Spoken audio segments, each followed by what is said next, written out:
Welcome back to the Quiet on Set podcast. I'm Young Gruff, and as always, I'm joined by Lachlan.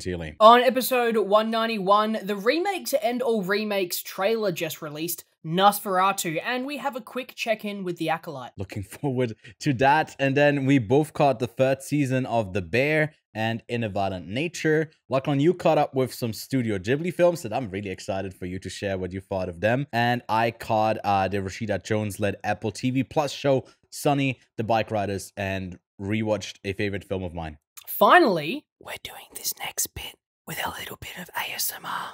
A quiet on set. A Quiet Place Day 1 just released, and we want to share our thoughts on it. Was it a good prequel, or was it just another in the Hollywood machine? We'll talk about that later. Cue up the intro. Let's get into the show. We are professionals. This is a professional podcast. Yes. Breaking Bad and Better Call Saul. Hello there. Which actually, Did you this get is gonna me a be hat a as bit, well? Yes. So I've got Dune Cam. It's just a camera with my Dune steelbook. Hey, like I really hope that gets picked up by. Me too. Me too. Oh god, me too. If not, we're just gonna subtitle it. Sorry to everyone who is listening, but it would tie into Nosferatu, which was a silent film. You know, but we're not talking about that trailer yet. To be honest, I was looking out at the news and was like, "Is this Mad Max Wasteland? There's nothing here. Nothing inside. Nothing here.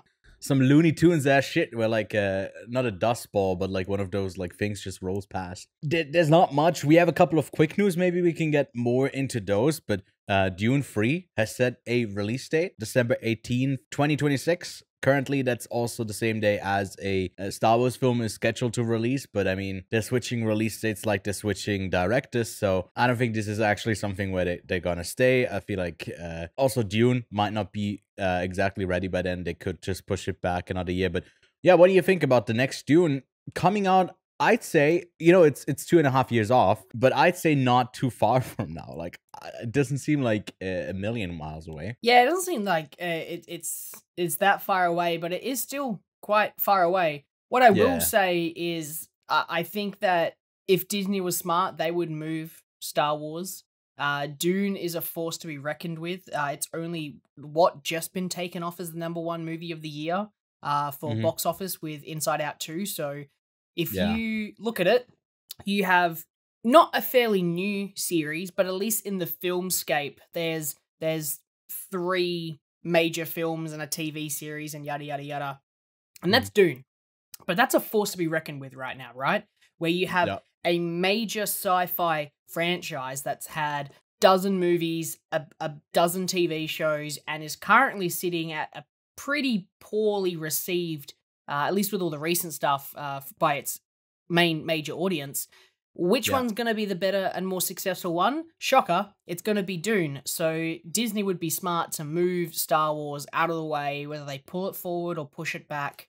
Because, that is an unfortunate bracket to be in. Yeah, it's not a good matchup for them. But I feel like Star Wars still pulls like, I don't know, just casual audiences.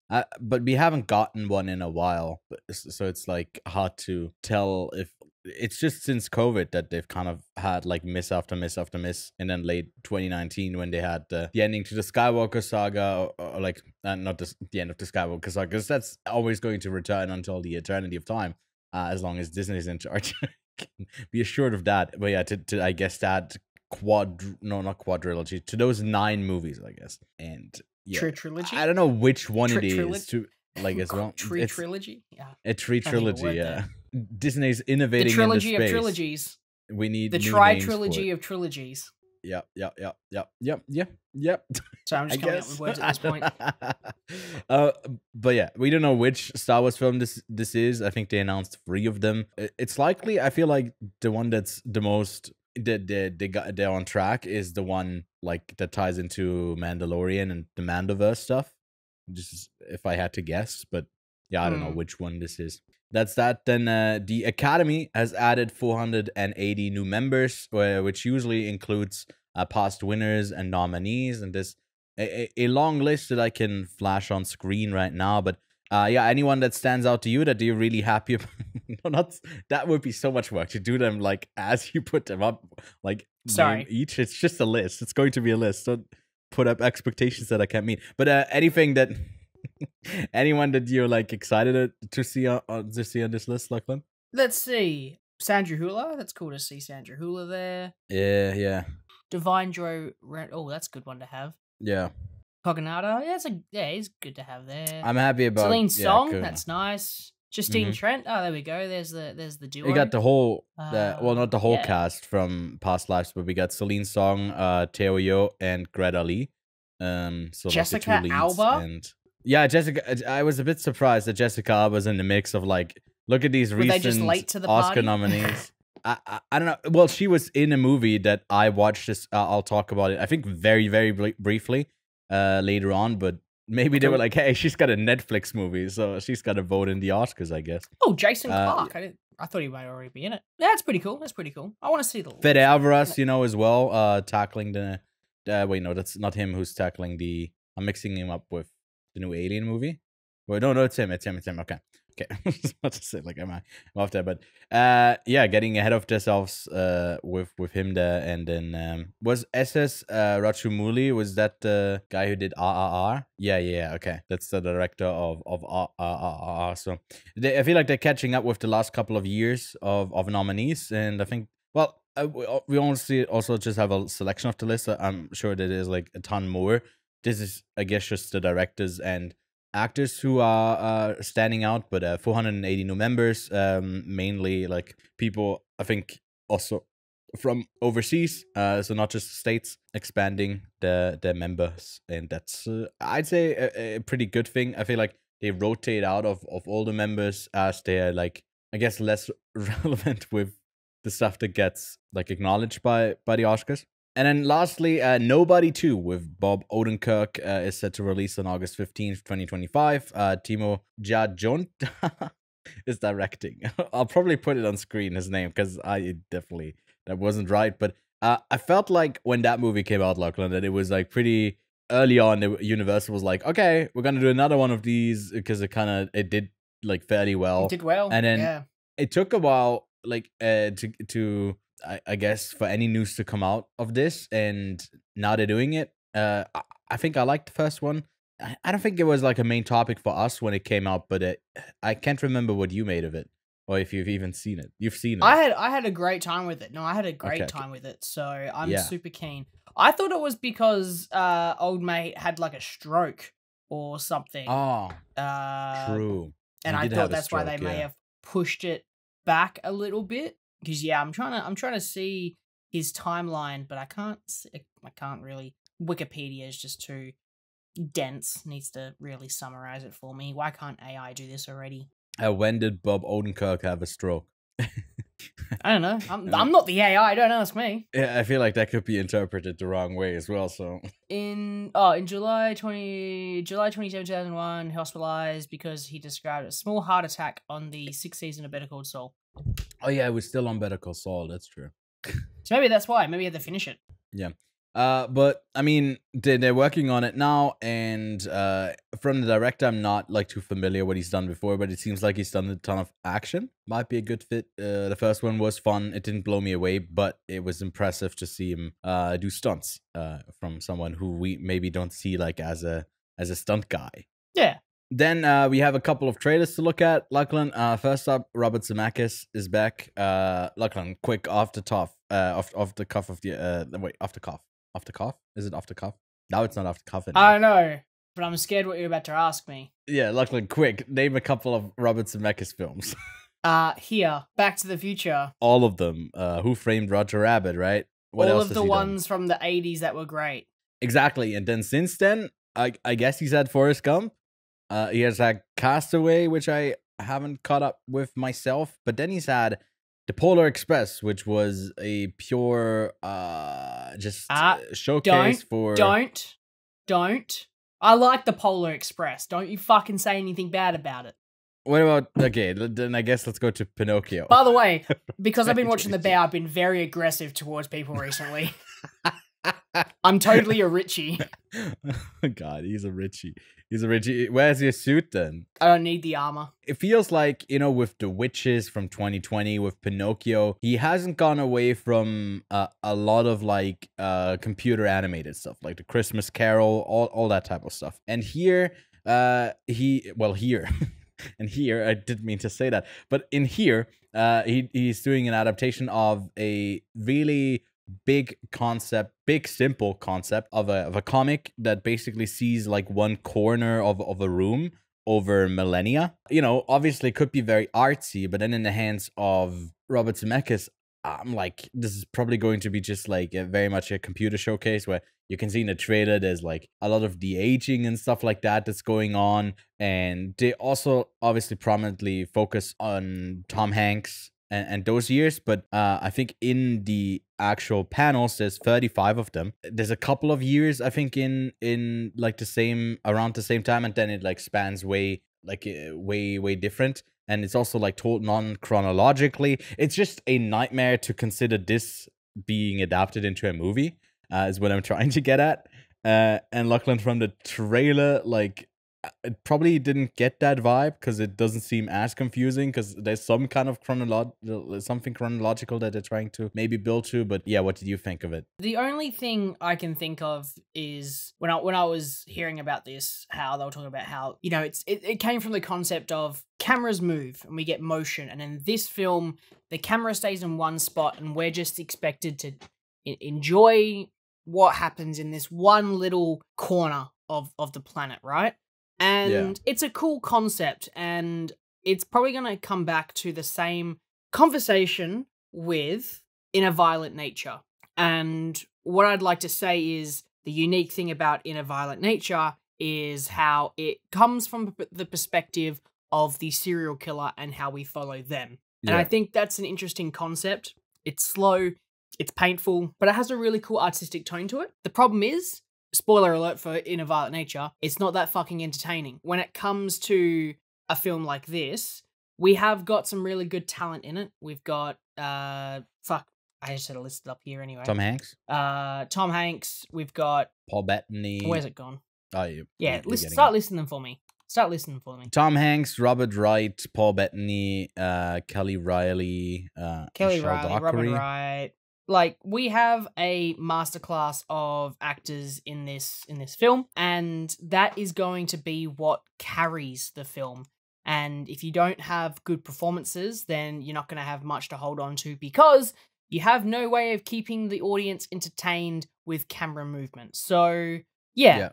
Let's see, because it's taking away a element that filmmakers use to tell stories. And it's the same thing with the one-shot war film 1917. 1917, thank you.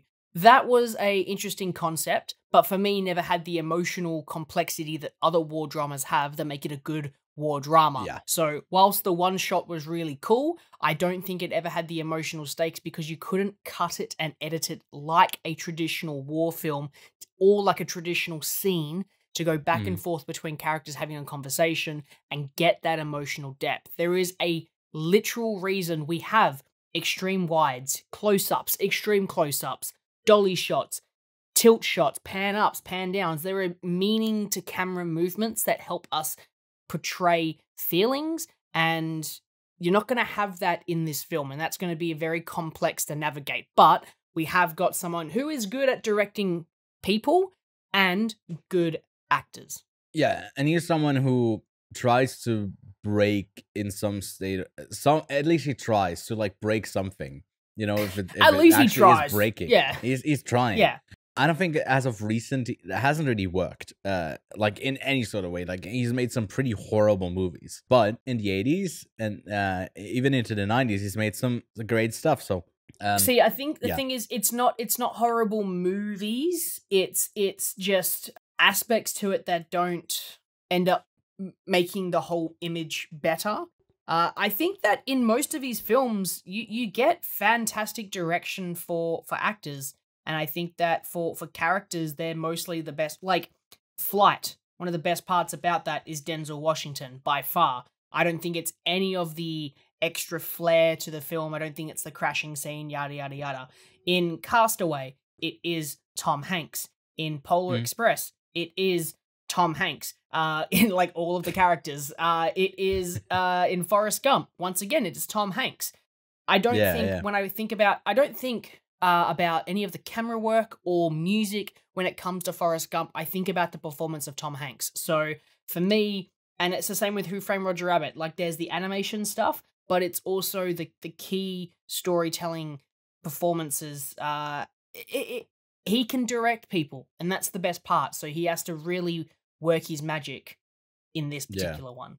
I guess I should say that specifically in the 2020s, he hasn't made something that I like yet. I've seen like Roald Dahl's The Witches and Pinocchio. I think those movies were both like pretty horrible. But his other stuff before then, into the 2010s even, is pretty good. Like I like The Christmas Carol. Still haven't seen. Like he's someone who has a lot of blind spots for me. Like I haven't seen Who Framed Roger Rabbit, Castaway, Contact, Flight. Like I haven't seen any of those. Yeah. Hang on a second. Roll that back. You haven't seen Who Framed Roger Rabbit? I have not. No, only clips. I haven't seen the whole movie. Yeah.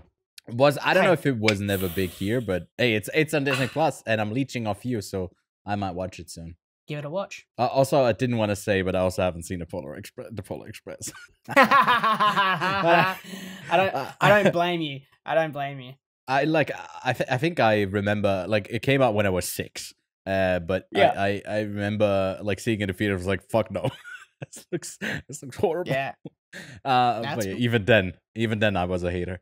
But yeah, that's here. It's out November 18th and is likely going to get a festival premiere at TIFF, but maybe even Venice. So if we're going there, we'll get you the thoughts early for that one. And then Nosferatu out on Christmas, it says. December 25th. I don't know if that one is getting a festival release, but it's a new one from Robert Eggers, and it is, of course, atmospheric as fuck. It has to be. Really dark as well, especially on, you know, if you watch something on YouTube with the compressed bitrate stuff, it can be tough to actually see this. So, like, this is one that you need to catch in the theater, because the compression on streaming or on VOD is going to be horrible. I'm very much looking forward to it, although I'm not the biggest fan of the lead casting of Lily Rose Depp. I'm sorry. These Nepo babies have got me crazy, but Lachlan, what did you make of it? Are you ready for... I mean, Willem Dafoe is in it, which is a plus. You haven't seen Polar Express, but you've seen Nosferatu, right? I have, from 1922, right, so cool, that's a movie I've seen. Yeah. So we're talking a film 100 plus years ago at this point. Damn, being remade. And if I'm honest, right? I know we talk about how the industry is made of remakes and sequels and prequels. I'm gonna go out on a limb and say this is the type of remake I'm okay with.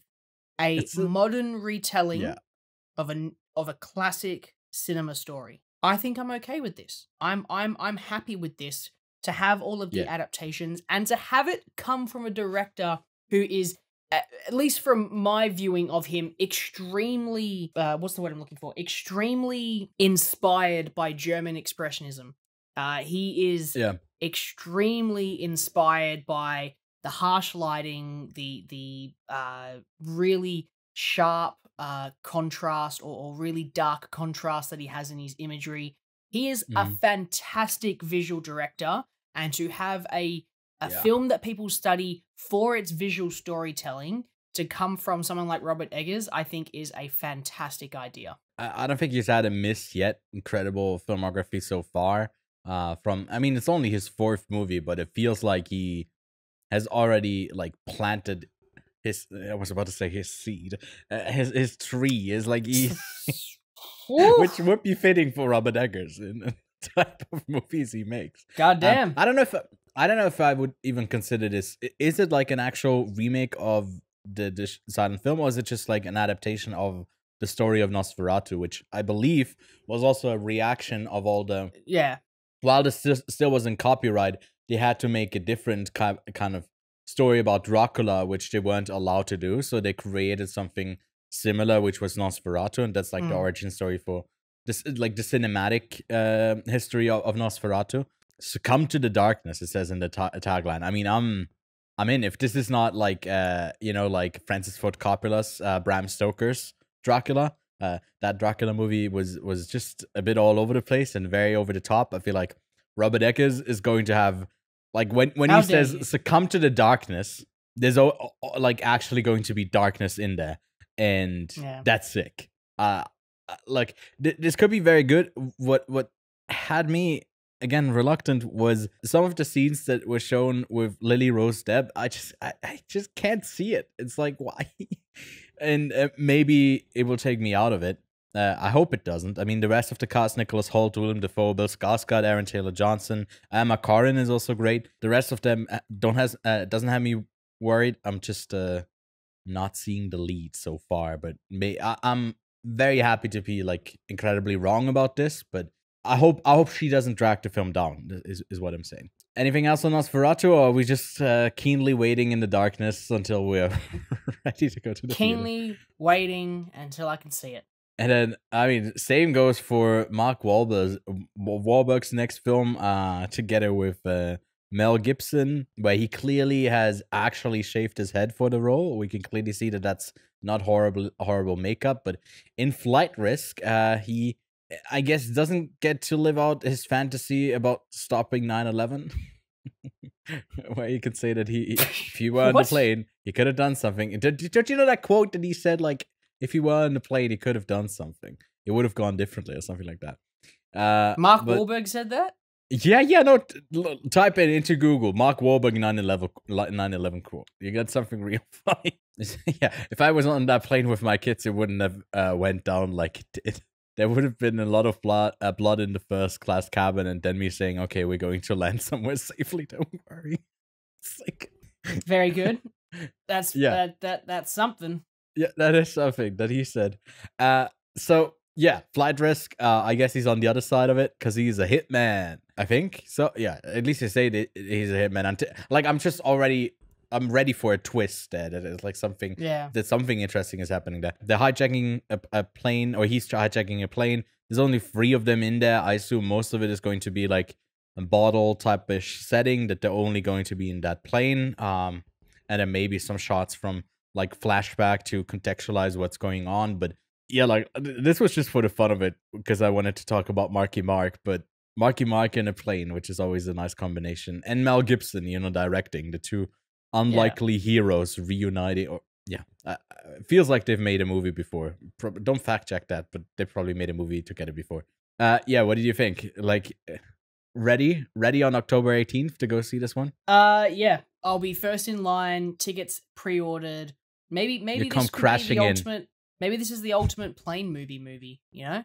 Oh, I don't know if that would actually be interesting. I feel like it would make sense that that they wouldn't allow like plane crash movies on actual flights. But I mean, I don't think they play World Trade Center on the regular. They only play that in the elevator on tall buildings. Like, yeah, you can only watch that in an elevator. Otherwise, it's banned. But that's out, and there were, like, funnily enough, I think there were 3 trailers that featured Mark Wahlberg this week. So he has a busy week. There was like another Netflix film.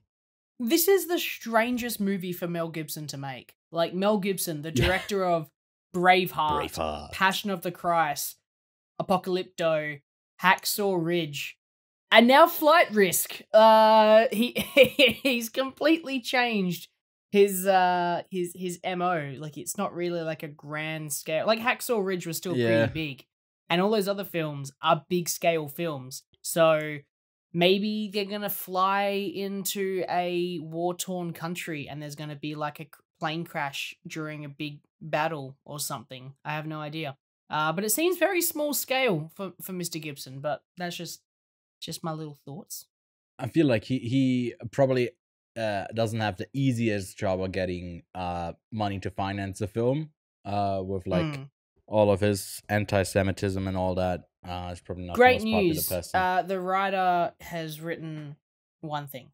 No, has written nothing. This is their first time writing. Well, you don't need a script if you have a generational talent like Mark Wahlberg in front of the camera. Mark It's Wahlberg. like, anyways, in the meantime, before we get to talking about what we watched this week, please consider leaving a like, subscribing on YouTube, and if you are listening on your audio podcast app of choice, then leave a rating. It goes a long way to help us get there. And also, I do have to extend a big thank you. I think last week they weren't here yet. Yeah. To Red Bull for sponsoring the podcast. They supplied us with, or I guess it supplied me, because I was in touch with Red Bull Switzerland, not the one from Australia. But if you look in the background, there's a ton of, I don't know if you can see it, but there's a ton of Red Bulls placed all around. They gave me all sorts of different flavors, and I'm currently having the sugar-free one, because I'm sugar-free, baby, and it's it's good. It's good. It keeps me energized. You know, this is an early recording, and I'm happy that I don't look like as much of a deadbeat as I usually do when I get up earlier. But that's that. And then also another shout out to gaming channels and live streams. Hopping on there to like catch the trailers of the whole week, and usually to decide like what we're actually going to talk about, stuff like that. And also gaming over there. So go check those out if you're interested. But yeah, Lachlan, let's get to what we've been watching this week.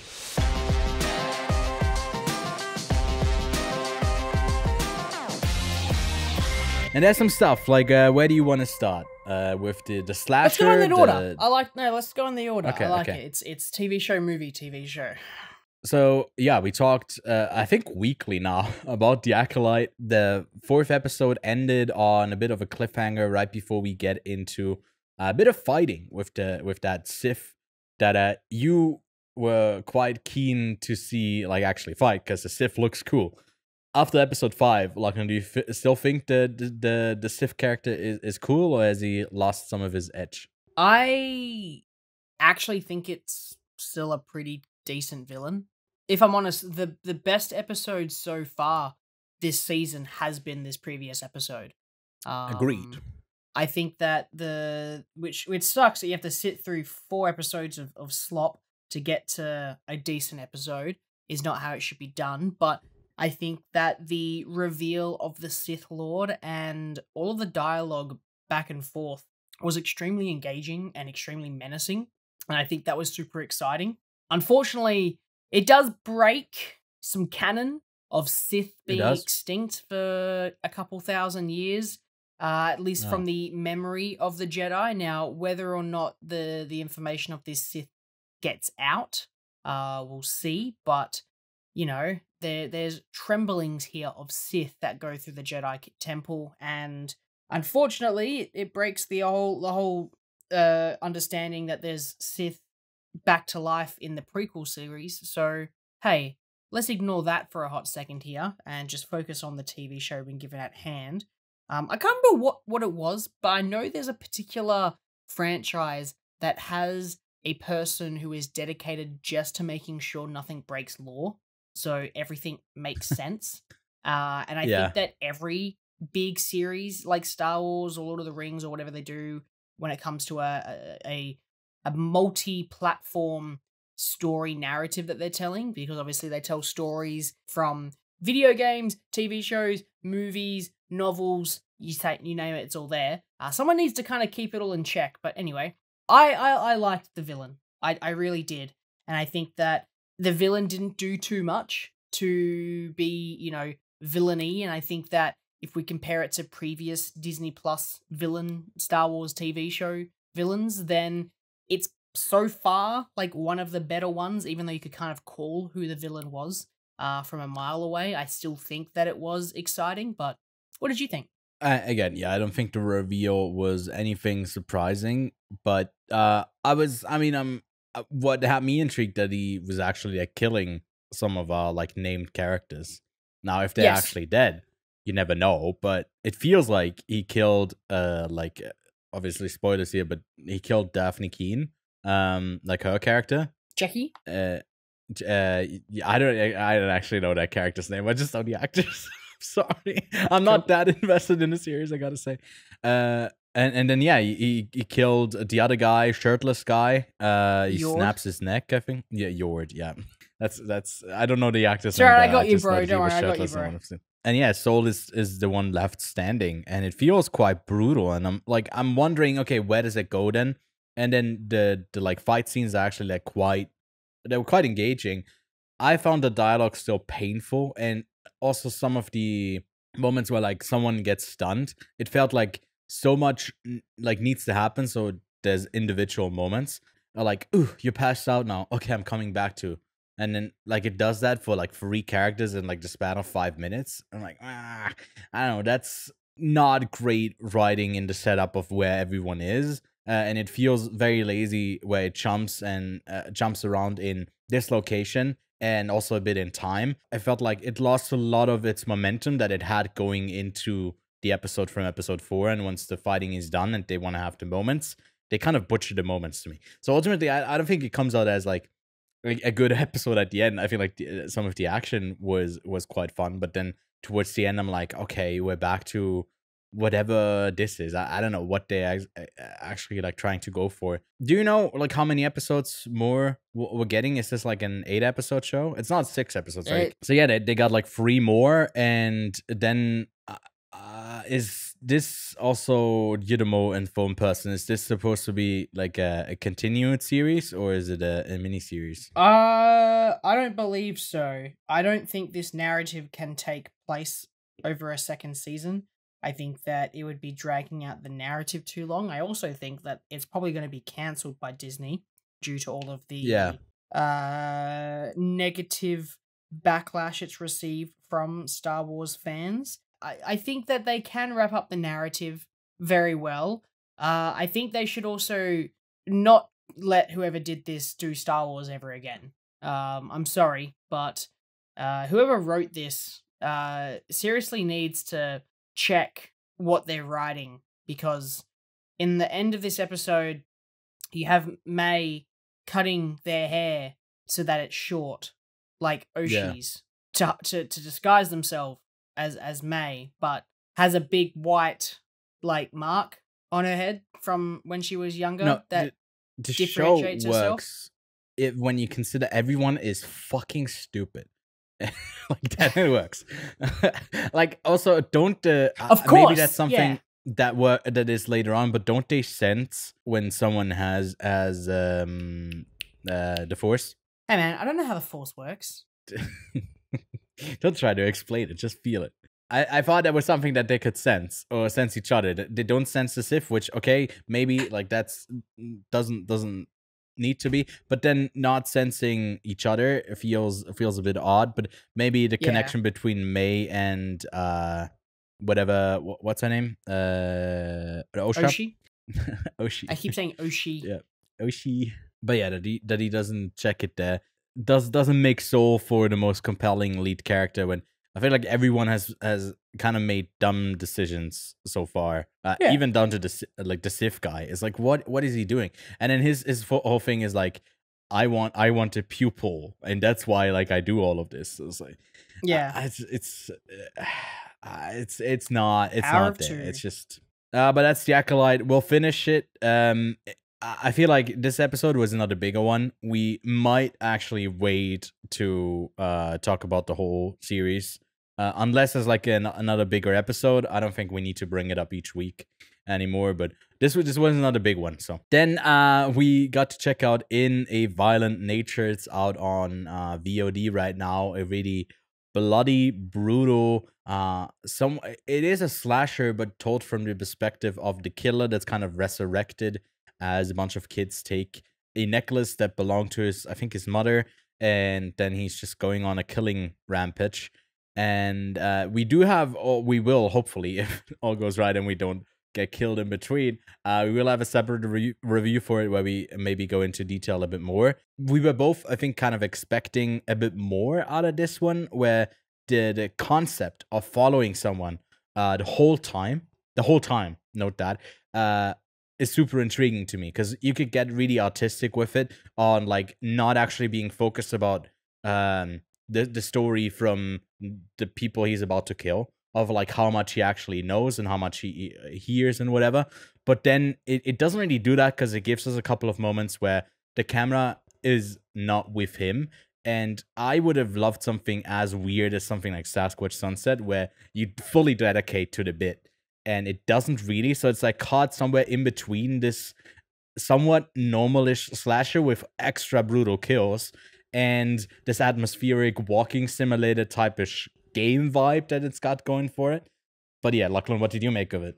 So, as we said with here, your big problem is that you're restricting yourself with what you can and cannot do. Now, not to the same extent where the camera doesn't move. In this one, the camera definitely does. And for the most part, it does hover with our main protagonist antagonist, which is the slasher. And for those who haven't seen anything about it, just picture Halloween, but instead of following Laurie, we follow Michael Myers. And I think that is a fantastic concept and a really cool idea. And I loved a lot of the imagery in this film because it is set in somewhat of a nature reserve, and there is absolutely no one around, and you're just left with the audio of animal, birds, the wind, trees rustling, and then the footsteps of a serial killer. And I think that's fantastic. I was mostly taken back with how beautiful the film looks, especially at the end. There's an end montage that's just stunning. And that's a lot of fun. But for me, the film definitely is let down by its lack of suspense. There really is no heightened moments. They obviously try to go for shock factor with some of the kills, especially with the ranger. That was a very long sequence that's just uncomfortable. There's no moments where you feel the suspense building, and you definitely get that with the likes of Halloween and all of the other slasher films where you can move the camera around in the space. But when you know where the monster is and what it looks like, you're less scared of it. And they could have definitely played with that a lot more, where they go, all right, cool. We know where the monster is. We know what they look like. Let's build up on how they would take out somebody. Like, I was really keen to see how he goes around and sort of maybe like the mental state of it. But they obviously play it off by going, he's a simpleton of some kind. He doesn't, he's not a very smart kid. So they do build that up, but you never really get much more than that. And the film then leaves his perspective quite often to build a sort of narrative and give a lot of exposition around how he ended up in the situation that he is. And that's all that happens. And honestly, the shots are quite slow and they don't do anything for suspense. And I was hoping that they would. Yeah, I'm left a lot more disappointed than I was, but I still think the film is actually quite pretty to look at, and I think there are some really fun kill moments that were Dude, the kills are the highlights. The kills are fucking crazy. Like that wild one kill on the ledge, where he like hooks in the obviously spoilers here, and it, like he pulls like through her own stomach. Yeah, it's like fucking hell, man. And like I gotta say, some of the moments you can clearly see that it's just not a connected arm. Like for example, the ranger kill I think wasn't that great until it gets to like the second part of it. Some of the kills are like actually really truly impressive, and I assume this was also done on like a not too crazy budget. So if you are really a sicko, a true real sicko, then you might have a great time with this one. But yeah, I was wondering, like, what am I watching this for other than like, ooh, that's a sick kill. And then I was taken aback, like, what the fuck am I, why, I don't want to enjoy this. It feels like so gruesome to just like sit here and there's no like narrative, no one, I guess there's someone to root for. And ultimately it does go to the like final girl type of aesthetic. Yeah, I feel like, that's not what it can't really decide what it wants to be. I feel like it could be way more like out there and trying something actually new, but it feels like it's pushing back on that a bit, or being pushed back. And there's a potential here of this character entering the halls of just as terrifying as Michael Myers, Freddy Krueger, Jason, and I think that it has got that visual look to it with like the old firefighter mask, meat hook, and then like a fucking axe in one hand. Like it had the visual appeal of a classic slasher horror villain. but they fumbled with the concept that they were trying to go for, and I feel like there is something here, and I'm so glad this film got funded, and I'm so glad it exists, because at a certain point this film is less slashery and more arty, and I think that the film just needs to lean a little bit more into the slashery and build that suspense and be less long take, and you might have had an improved story. Yeah, that's all. There's even like one long take thing where he's approaching like a cabin, and then it just cuts, and it feels like, okay, there was obviously like a pacing issue there, and a lot of it is ADR, and I'm not a fan of how the sound is mixed in a way that we need to hear the conversation still when he's clearly too far away to hear. It takes me out of it a bit too much that, like, okay, are we actually in this perspective, or are you really trying to still tell a narrative? And I feel like if you were to go for it, you would need to not be concerned about like us not knowing anything about the characters. And there's maybe something that you can puzzle together, but if it's like really constructed for you, I feel like that's too much for what this concept is. Like, if you execute it in the best possible way, I feel like you would scale back on that. But because like I felt for some of the people that he killed, although they were like all douchebags and assholes, they were clearly like very heavily setting that up to them to be like super annoying. Some of the kills were like uncalled for, man. It's like so over the like really brutal. But if you like the type of horror stuff, then I feel like you'll still get something out of In a Violent Nature, and surprising also, that like it has some of the year's best shots, you know. And coming from a consumer-based, well, not consumer-based, but a consumer affordable camera. It was shot on a Canon C70. Yes, C70. Like. Yeah, and that's super impressive. Yeah, they have like a top-down shot, so it feels obviously like they're just trying out things and see what works. And for that, I like we need that type of stuff to still like try it out without it being like super polished. I think that's why you get interesting cinema. And then lastly, The Bear season 3 came out all on one day. They dropped it all, and Lachlan, you I think like more than halfway through the series. I told you definitely got to catch up. Yeah, well, I started watching after I finished, because I didn't finish season 2. Yeah, you had a bit to catch up on, so you went over that like big final explosion where spoilers, I guess, for the end of season 2, where there's something that Kami does that is kind of jeopardizing his relationship, and that very much bleeds into season 3. I thought like maybe we're gonna stay clear. We can talk about the first 2 episodes maybe here, and then you can go check out our actual review where we talk about the whole series. That will be linked below. But I thought the opening for this was super interesting. That it felt like a montage the whole way through in a way, but it was more a narrative montage than it was like an expositionary montage. And I don't know if I don't know if I've ever seen anything like it. It seemed like so unique in what it was going for, and it really worked in moments. But what did you think of the first episode there? So because I didn't watch season 3 immediately, because I was catching up on season 2 as it kind of premiered, I saw a lot of reviews around how it has slowed down quite a bit, and I do agree. I think that the editing and the pace has significantly slowed down in season 3 compared to season 1 and 2, and I think that's done on purpose, because with the fast editing, it's very much showing you the chaotic nature of this kitchen, where the kitchen has improved and everyone is still mad at each other, but the flow has definitely gotten a lot better.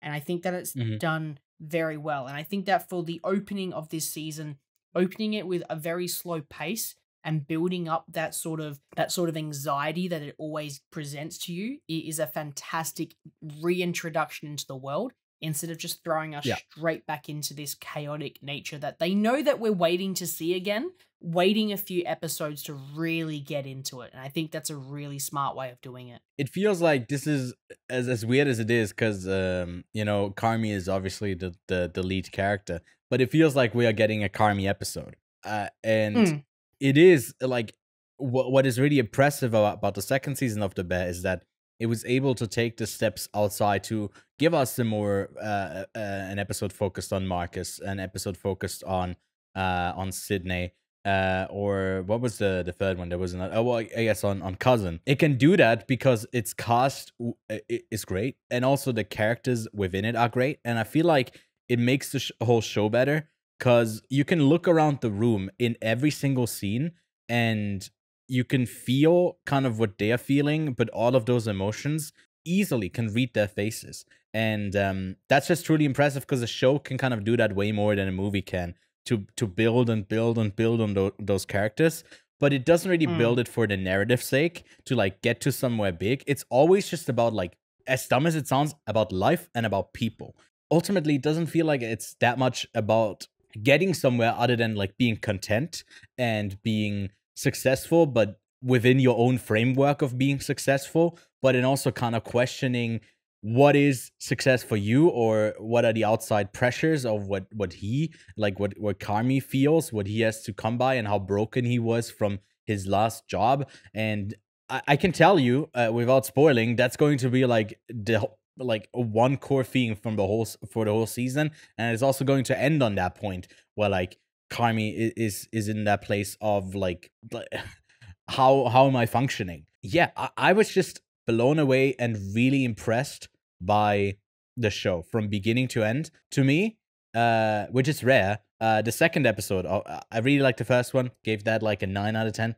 I gave the second episode a 10 out of 10. I thought that second that introduction back into the swing of things was close to perfect. It was so good. Yeah, what did you think of the second episode? I think that you had to get straight back into it, and once you start the first episode in that really slow manner, you have to reintroduce what the bear is about, and it's that fast action, non-negotiables. Like, literally, the non-negotiables. The second episode on IMDb, the trivia says the word "fuck" is used 68 times in the 22-minute runtime.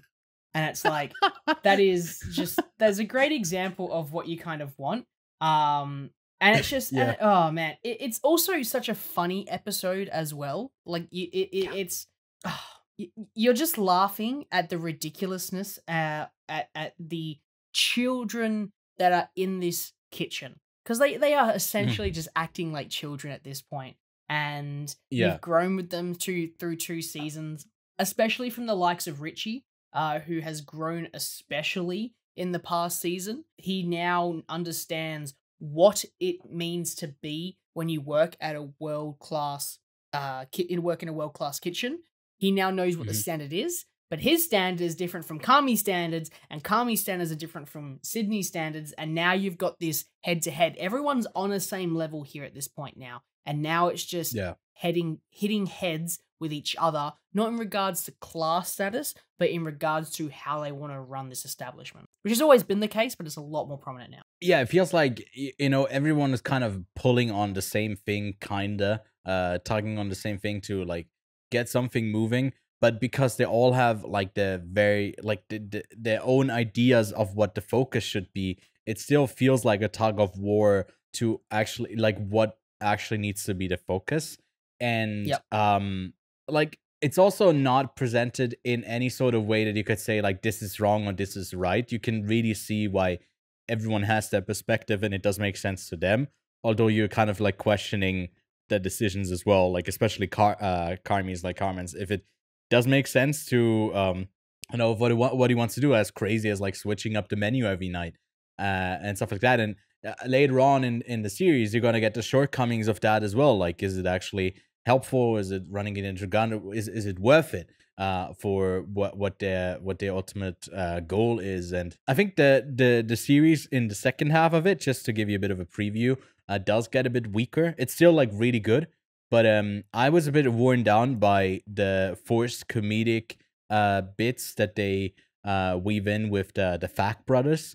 Those two guys got a bit on my nerves because they are like so over the top and take me out of a show that is like very real, and then those are just two like minion characters, what feels like in this universe, like how extreme they are different from the others. Definitely recommend it. If you haven't seen it, go see season 1 and 2, and then go check out season 3. If you're in a place where it's not out on Disney Plus and you do have Disney Plus, then make sure you switch to, I don't know, if you're close to Australia or the UK or the States, should be streaming there if you want to see it on Disney Plus as well. Wholehearted recommendation on my end for season 3. Same. And then yeah, Lachlan, you I'm excited about this one. You caught up with some Studio Ghibli films. Yeah, definitely. You will enjoy this for sure. I caught 3 films this week as I'm making my way through Ghibli films for our bracket that's coming up. And I started off with something I hadn't seen and something I didn't think I would enjoy that much. And if I'm honest, I was correct, not in the way that I thought. Whispers of a Heart was the first one that I watched. I knew that it was very much not a girls' film per se, but it's definitely not for me. And that is okay. Yeah. Because there are films that are going to be for you, there are going to be films for other people, and with that, it just means you're not going to relate to those main characters, which is a weird one, but I'll get back to that shortly because of other reasons. But I watched Whispers of the Heart. I gave it 3 stars, and I thought it was just a cute little story about, you know, a cat, love, young love, and yeah, cat in the hat. But young love, and sort of just just childish weirdism is the weirdest way I can put it. Is how weird kids are and how they discover love and romance. And the Japanese are also a really funny one to like talk about, because obviously like schoolgirl outfits on anime people is a really weird thing to do. But it's interesting to have it come from like a Studio Ghibli movie of just like you don't often think about these smaller films when it comes to Studio Ghibli, and I can kind of see why. I don't think it has that sort of wide reach. This is definitely sort of this for this audience here, and that's okay, and that's totally fine. But you definitely don't think about it. What's his name? Yeah, it's like one of those Kodo.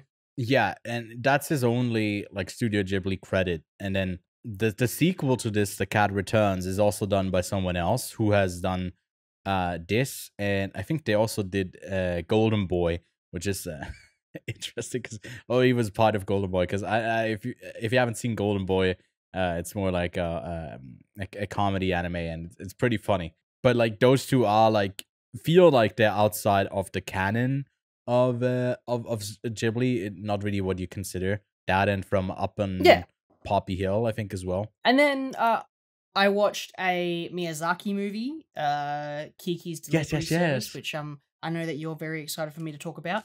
And this is where I talk about how for the first time. I know the film is how for me it's not really a narrative that I thought I would really enjoy, because it's obviously about a young witch, but it was really engaging and a lot of fun. Yeah, and it's sort of how you even though you don't relate to the character, you still feel welcomed, and you still feel like you can understand their perspective because it's not too far away from something that you might relate to. And obviously, when I was 18, I moved to a different side of the country and studied, and I had a very weird relation into how she has to do her mandatory year of independent life. And I was like, that's a weird correlation I've got with my own life. So that's how I kind of like kept engaged with it.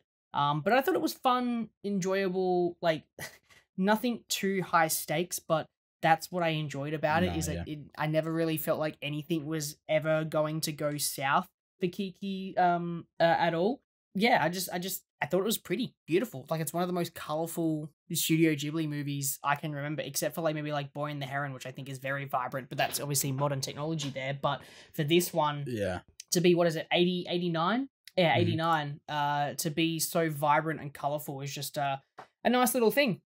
I gave it 4.5 stars. Damn. I feel like for me, it would be somewhere there as well. I think my first time around, I gave it like maybe even a 3.5 or a 4. I liked it quite a bit, but then obviously I did have the connection with my cats that I had, and then I rewatched it, bawled my eyes out when my little kitten passed away. So I do have it a bit higher than maybe I would even say like the movie's quality was, but for me it like means something different now, and it has that lightheartedness to it, that it's just like so easy to get infatuated by.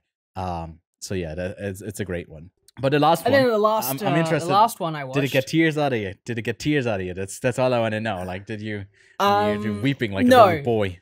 It didn't get tears out of me. So the last one I watched was Grave of the Fireflies, and this was my first time watching it as well.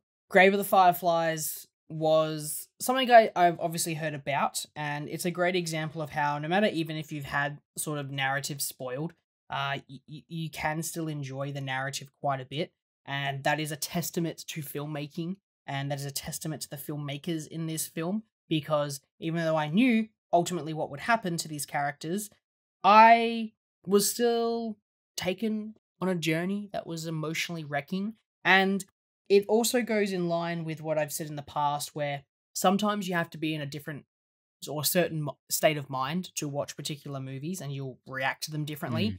And the day that I watched this, I honestly had a really shitty day. I wasn't having a great time at all. And I decided, fuck it, I'll put on a movie that will probably make me feel worse. And you know what? Part of me was like, you know what? I do feel pretty bad. But also, I'm glad I'm not a young Japanese child growing up just on the brink of the end of World War II, where there's famine and there's bombs being dropped on me. So it made me realize that my position isn't as terrible. So thanks to Grave of the Fireflies for making me realize my life doesn't suck as much as what this would definitely have been experienced. Yeah. Because I definitely know that a lot of the Studio Ghibli creators have put some of their own experiences into their films. But for me, this film is really, really beautiful. You really feel for these two kids and fighting for everything, and then it kind of breaks your heart in the 90 minutes that you experience it. So I broke my rule for this one because I think it was a fantastic film, and I don't think I really want to rewatch it anytime soon. That means if that's I was the sentiment. I don't really want to rewatch it anytime soon. I would love to rewatch it, but just not right away.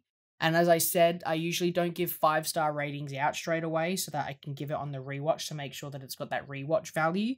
I already know this film's going to have that. And as I said, I don't want to rewatch it. So I'm giving it 5 stars straight away. So I don't have to rewatch it to give it 5 stars straight. Damn, yeah. I gotta say, I haven't rewatched it as well. I gave it 5 stars on the first watch as well, which is also something that I don't do. But I've seen it in 2020 when I came back from Australia. I watched it with my little brother when we did the Studio Ghibli marathon when all of the films were released on Netflix. This one wasn't, I guess, on Netflix. And I could not stop like howling. I was crying so much because like this 14-year-old boy, you know, I'm sitting next to my 14-year-old brother, and I'm like, considering he has to go through something, I'm like, oh my God. And it just like takes you back once you try to, like, that's the crazy thing. It's an animated film, but it feels so real still. So yeah, incredible movie. Again, I feel like it's been in my, currently is it in my top? No, it's not currently in my top 4, but it has been in my top 4 for a while. It's like in my top 6, I guess. And spoilers here, I guess, but it's my favorite Studio Ghibli film. But yeah, a great one. I need to rewatch it though before we do the bracket. I feel like I do need to do that, although I really don't want to. But yeah, that's that. That's all the stuff that you watched. Yeah, okay. Well, I'll get through my stuff. I did rewatch one of my favorite films. One day I was similar to you. I was feeling down. I was just having a bad day. And I sat down on the couch and was like, okay, what do I do? It's like, it's too early to go to bed. My computer was like, Premiere was fucking me like hard. I could not do anything on my computer. I was like, what am I doing with my time? It's like, I'm stuck. And I put on Baby Driver and I was like, don't, as bell bottom comes on. And I was like, okay, I'll watch a scene. And then quickly enough, I watched the whole movie and had a great time with it. It's still one of my favorites as well. It feels like at one point I called it a guilty pleasure because I don't know, maybe there's something quantitative or like quality wise that you could say, no, it's not really up there. It's not even Edgar Wright's best film. I was like, no, I just really enjoyed this movie. And yeah, I watched it again. Then give you quick top or flop on these. Land of Women, a new Apple TV Plus show with Eva Longoria. Thought that was pretty bad. Trigger Warning, Jessica Alba, Netflix film, also pretty bad. A Family Affair, another Netflix film with Nicole Kidman, Zac Efron, Joey King, by the director of P.S. I Love You, also pretty bad. And then the latest episode of The Boys, I thought was just kind of mid. I feel like they kind of have lost it. I don't know if you've seen the latest one, Lachlan. Are you caught up with The Boys? When they announced that like VOD extended universe thing, I was like, okay, we have crossed a line here where it's so close to just doing jokes about like our own universe that are so like such low-hanging fruit. And I feel like this whole show is kind of evolving into that. It was like, I don't know, like some of the titles were like they have there's X-Men jokes in here with like G-Man and just like Atlantis with Aquaman. I was like, no, this is not. I don't think it's working anymore. I hope they bring it back, but like on a comedic level or on a actually saying something level, it has completely lost me. I just want its own narrative to come to a good ending, and they finally worked in the Gen V kids. We're caught up with those now. But yeah, other than that, again, we're going to do a series review once season 4 wraps, but it's a bit lower than the rest of the show so far, for me at least. But yeah, I caught the Bikeriders. I think we're likely going to talk about this one next week, although I don't know if I have that much to say about it. It's basically like adapted from a interview novel thing that someone did when they accompanied a gang of bikers for like I don't know, like 6 or 7 years, and there were a bunch of interviews that were made, and we take the perspective of Jodie Comer's character, who comes into this I guess group of people through Austin Butler, who she's attracted to because they like showcase him as like this really hard to resist hot guy. And I gotta say, when you look at him, it's just that he's a hard to resist hot guy. There's also Tom Hardy as the leader of the gang, and or like I guess it's not a gang yet, it's a motorcycle club, and then it's more about like losing control of that and the grip of that, and what that sort of club devolves into as it gets more crime-centered and less just about the community and the biking. I was just a bit underwhelmed by it. I didn't really love it. Again, if you like hot boys on bikes, then you'll get your fix out of it. I was just a bit... I thought it was going to be more than it actually ended up being. On July 10th, so I do have a bit of a preview for this one. There's a new Apple TV Plus show led by Rashida Jones that's coming out called Sunny, where we are slightly in the future, where her husband has gone missing, and he has lied to her all her life about like his actual profession. She thinks he works in refrigerators.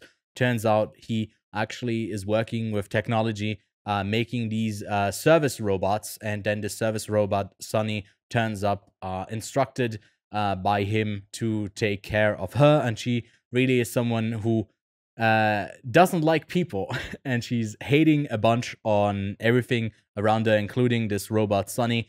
And then she basically goes on an adventure, crime adventure in a way, to figure out what has happened to her wife, to her husband and son, who were basically shot down in a plane, or that plane has crashed, and it's not really sure what has happened to them. And I think it kind of meanders around a bit from place to place, and I thought it was just kind of a decent show. It didn't really blow me away. It's okay. I wouldn't really recommend it that wholeheartedly. And yeah, that's all I watched, because we already talked about the band in a violent nature. Then let's get to our main review of the day. Yeah, it's a prequel. It's A Quiet Place Day One. We got a different director in this one. It's Michael Sarnowski, but John Krasinski has directed the first two. I don't know if he's actually directing the third in the series, but hey, we do need a prequel at some point, because we got to know how these darn aliens got on Earth, and we do get an answer to that. as they, I guess, I'm taking away reading the logline for you. I'm very sorry, Lachlan. Unless you stop me and just like, okay, no, you go. As New York City is invaded by alien creatures who hunt by sound, a woman named Sammy fights to survive. A basic premise, more basic, I'd say, than the other Quiet Place movies, even though they were, I guess, even more limited in what they were able to showcase. It comes in at a runtime of just under 100 minutes, so it's short and sweet, or at least it should be. So far, it's been received quite positively, or like, yeah, somewhere in between, especially for a horror film. It's not too bad. A 3.4 on Letterboxd is 6.9, nice on IMDb, and on Metacritic, it's a 68. It had a higher budget of 67 million when that first A Quiet Place film, I think, was made for 17.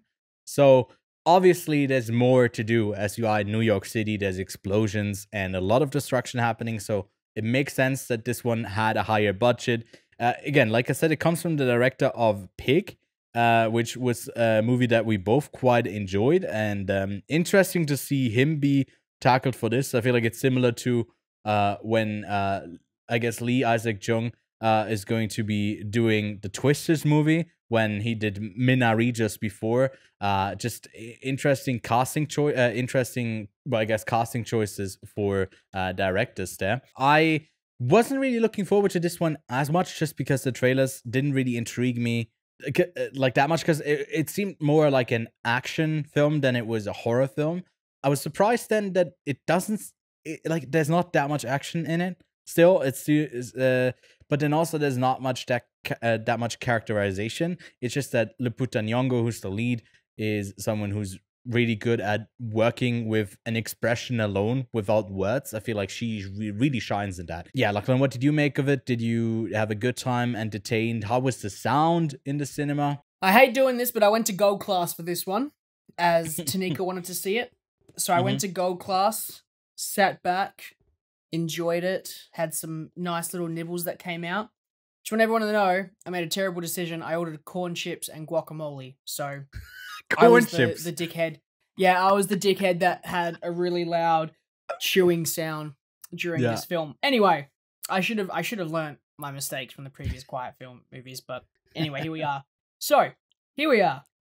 The third Quiet Place movie to come out, but it's a prequel. So we know what the stakes are like. We know what the creatures' weaknesses are. We know what the creatures look like. We know what the creatures can do. Yeah. And Michael does not give a flying fuck about telling us anything about the creatures, because he tells us a fantastic story of the two main characters, of Sammy and Eric. And I think for me, that was the best option you could have gone with.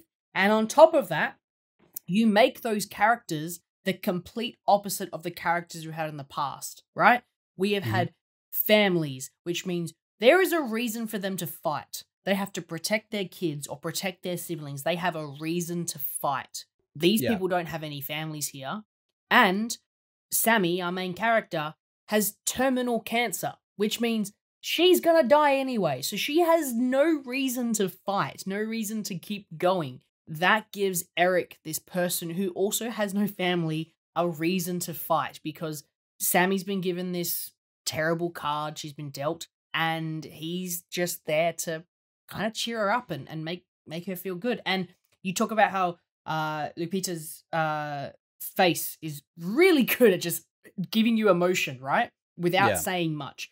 Joseph Quinn, at the same time, did a fantastic job himself. I think that his emotion came through on his face, and he didn't really have to tell us all that much to really know how he was feeling, especially when maybe he was only having a scene character that was a cat. So I think that that's really good. But I think that they both do a really good job pulling this story through, where you already know what the creatures are like, which is my first problem with A Quiet Place. I don't want to know what the creatures look like. It's scarier not knowing. But two, you tell a story of people. You don't tell a story of monsters, and that's the best part.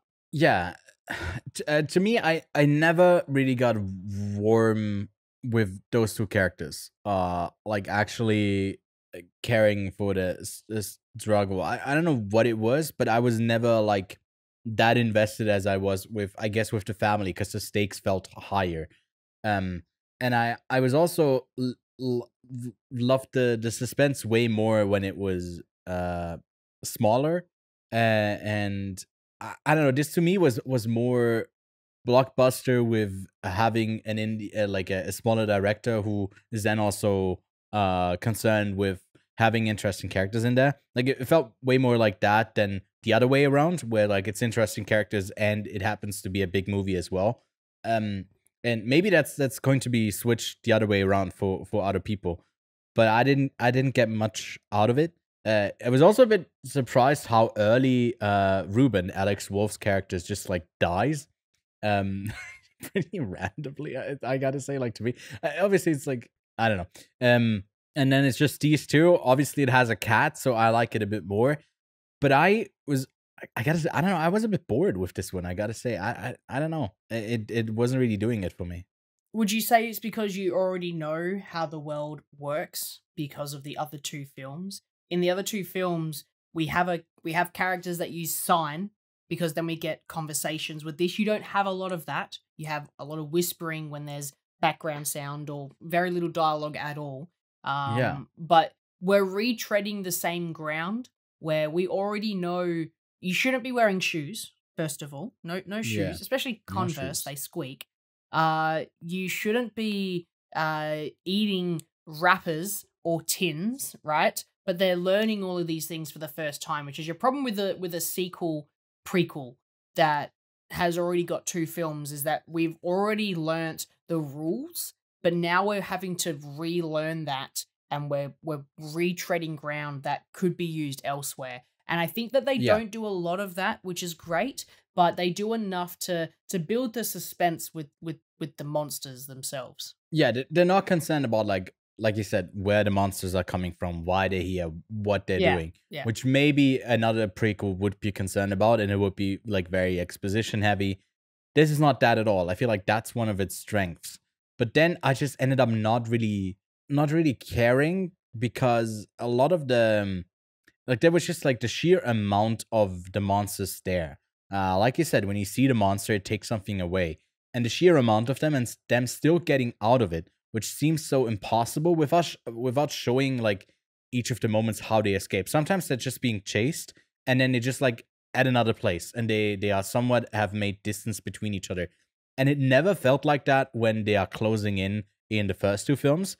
It always felt like one single thing chasing after you, it will get you. Yeah. And I don't know, maybe logic wise, they're still like adapting to that, and there's a ton of other ones there, and they obviously like sound based. So when another one of them makes a noise, then maybe they get like, they can't lock in as much on like just footsteps and stuff like that. But and in New York City as a setting is really smart, because you got like a city never sleeps, forced to be silent. That's neat. But it also felt, at one point it felt like they were only crashing down on New York City. Like that's the feeling I got, that like they weren't crashing in on all of the other all of other cities, because they're like, we're escaping on a boat. Sorry, no, wait. Sorry. Wait, retread. Maybe let's hop into spoilers before I actually spoil the movie.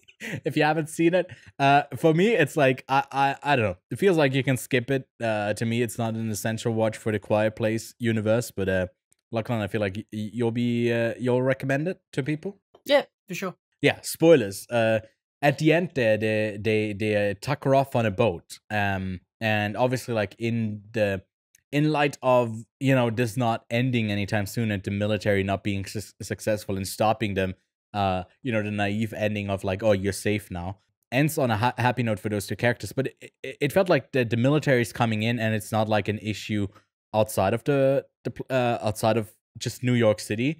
Yeah, I don't know. Do you have a different opinion on that? Do you think they dropped out, or did I miss something? Did they say they dropped out worldwide, or is it just New York City? I thought that there was that image of the globe that had all the cities on it, and I was thinking that it's possible that those are where they landed, and they seemed like major capital cities that could be, you know, just as loud. But yeah, I did question that, and I thought that maybe those creatures would just be drawn to places that are loud. Yeah, does make sense. And that's what it is there. But no, you still got this mystery behind them, like where they came from, and all of a sudden, like within hours, the whatever reason, the government knows their weaknesses. They can't swim, they're attracted to sound, and they're blasting that over helicopters, right? Why not just get a whole bunch of helicopters and just have them hovering at the end of one island, on end of the island, and drawing them that way? Hey, I've just saved us. Until just they make a run bunch out of make a bunch of noise rotate. somewhere. Yeah. Right. So Yeah. it's interesting how you can kind of beat the monsters by creating bigger sound elsewhere, but whatever. Look, I think that the narrative of where the monsters come from doesn't matter as much, and I'm glad that they didn't put that emphasis on it. And there's still that question that we all want to know is like, where do they come from? Clearly they fell from the sky. What are they? What is their overall goal? Like, are they just a bunch of creatures that don't have a motive, that just want to kill things that go quiet, but they still make sound themselves? So I don't know what their ultimate goal is. Turns Cloverfield out monster have an ultimate goal? No, they were sent from. It was an oversight where, like a couple of years in the future, we are so concerned about, like, certain people in the cinema space are so concerned about like being quiet in the theater that they do these experiments. It goes wrong. They send it to the future. It comes back to haunt us, and they kill everyone who makes a sound even outside of the theater. I think that would be the origins, and it would be like a PSA. We have a little quiet place creature in the room, so you better not make any noise or he'll kill you. Like that would, I mean, it would work. Yep. It would work. People would die if they were just being loud. Yeah. So maybe that's the origins. I feel like for this one doesn't matter. It feels like it has gone into the direction of this is just a survival based movie. Or series that similar to like some of the horror series like Halloween, where ultimately like the characterization of the killer is just like he's an unstoppable killer that is resurrected. All he does is kill. There's no actual motivation of what gets him to stop, which makes him a bit more, in theory, makes him more terrifying because he's this unstoppable force that can't be like reasoned with. I gotta say the movie looked great, it sounded great, and yeah, all around technically very impressive. The performances also were good. My favorite character was the cat. I thought it was incredibly impressive. Obviously they worked with, I assume in parts, like CGI cat, but I honestly didn't notice it that much. It felt like a very well trained cat for the most part. So I was blown away with like the work by an animal creature, like moving that into the story where it worked. And I'm a cat guy, so there you go. I just thought like they were retreading a couple of beats that they had in the first one where they're like under the water and then they know they can talk. It feels like stuff that I don't know. What I also personally didn't like is that the thing of figuring out that it's based on sound, that they like echolocate or whatever they do, happens while Sammy is passed out. And I feel like that's, I don't know if that was, it feels like a letdown, because I was looking forward to that, like them figuring out in real time and trying to communicate that. But if you communicate, you're making a sound. Like, how do they do that? How do they adapt to that? And it just skips over that. And that would have been one of the most intriguing parts of this film. Ending was interesting, self-sacrifice stuff where she's staying behind because obviously like she's in a dying state anyways, and he gets out, and she doesn't even have to John Krasinski herself out of it, self-sacrifice and die already. She can live out the days with not with the cat. I guess she gave the cat away to him, so maybe in the future we'll see the cat. Do you think we'll see this character again? Do Ali like that is set on making it a franchise so he survives, and in the third one we'll see Joseph Quinn pop up again with the cat? I mean, we saw what's his name? Henry? Digimon? Yeah. Henry, yeah. So they all kind of link in a way. So I guess we could possibly see him. Maybe he decided not to go with the commune with Henry, and decided to do something else. Yeah, maybe he's not another man on the island like Dijon is credited with in Quiet Place. I'm worried I missed out on a bunch of Lord of the Ring references.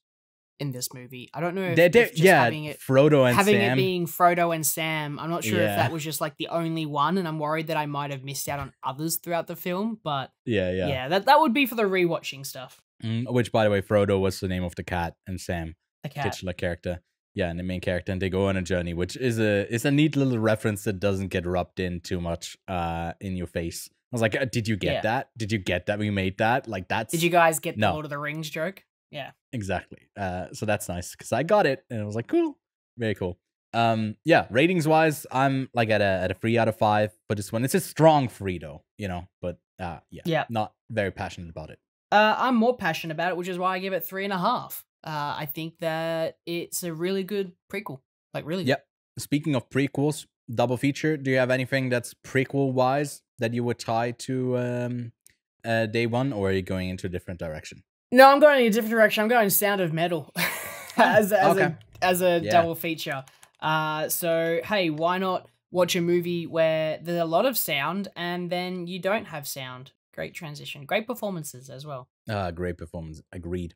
I'm going with the prequel thing. I guess I kind of set that up for myself there. But the thing is, you don't expect it to be a prequel, so that's a spoiler for the Final Destination series. But turns out the 5th movie is actually the first one in the series chronologically. So you've been spoiled, but now I force you to go see them all, because they're really fun. At the Final Destination, I talk about them as much as I can. I'm looking forward to the Bloodlines, the one that they're doing, I think, this year or next year. Yeah, if you can, double feature pick, that would be a fun one, the 5th Final Destination film. Then we have a couple of new releases this week out in theaters in the States. Luckily for you, it's already out in Australia, and I assume you've already seen it 4 times. Is Despicable Me 4. Yeah, that's the movie with the Minions and Gru, and we're not going to talk about it. I'm going to try to stay clear of it as long as I can. Maybe by the end of the year, just so I can see, like, you know, I can talk, I can tick off the animated movies that you got to see in the year. I'll maybe watch it, but definitely not in a theater. And then Maxine is out in theaters in wide release as well. Looking forward to that. We won't be talking about that one next week, but the week after, because for Lachlan, it's not out for you yet, but I'm seeing it next week, so I'll briefly talk about it then. Mother Couch with my fellow Ewan McGregor will be out in limited release. We got a screener for it, and we might talk about that in a week's time as well. Then, The Nature of Love is finally, I guess, getting some kind of theatrical release in the States. It already has come out here, come and gone in theaters. I got an interview with the director of the film that I'll link below, and a really neat film that we caught, I guess, over a year ago in Gun that is now being released, and I can recommend it. And then in limited release in the States, The Seven Samurai is getting I guess, a re-engagement. I don't know if it is on, if it's digital. It probably is a digital copy, and I don't know in how many theaters, but I mean, I would really be happy to go see that on the big screen if I could. So if that's anywhere around you, big old recommendation for Seven Samurai. Then on VOD and digital, we are getting A Good Girl's Guide to Murder, a Netflix series with one of the stars from Wednesday. She's leading the roles, not Jenna Ortega, but the other one I'm blanking on a name right now. Also on Netflix is Beverly Hills Cop, Axel F. So if we don't have a movie to talk about next week somehow, hey, this would be a fun one to revisit. Maybe even rewatch the older Beverly Hills Cop movies. And then on Prime, we got a Space Cadet with Emma, not Watson. Emma, which Emma is it? It's Emma, not Emily Blunt. It's the one that's a cousin to to Julia Roberts. It's Emma Roberts. There we go. I got the connection. And then finally, an animated film, The Imaginary, a Japanese animated film, is out on Netflix this week. In Swiss theaters, you can go see Kinds of Kindness now. And then again in Australia, it's just a waiting game. But next week, you're getting like 5 movies. I don't know what they're doing with the release date schedule, but it's going to be really packed for you over the summer, or I guess for you in the winter. But yeah, that's that. Like we said, next week, we're not 100% sure yet what we'll talk about, but it will most likely either be Horizon, you know, the 3-hour-long Western film. Chapter Kevin would 1. be really happy about that. Yeah, Chapter 1, which is basically just a setup for the second film. Or we'll talk about the Bikeriders, but we'll see. Maybe something else. But with that, I'll say goodbye. Lachlan is getting ready to watch a Western. Howdy, partner. And we'll sign off. We'll tip our hats, and we'll see you next week. Bye.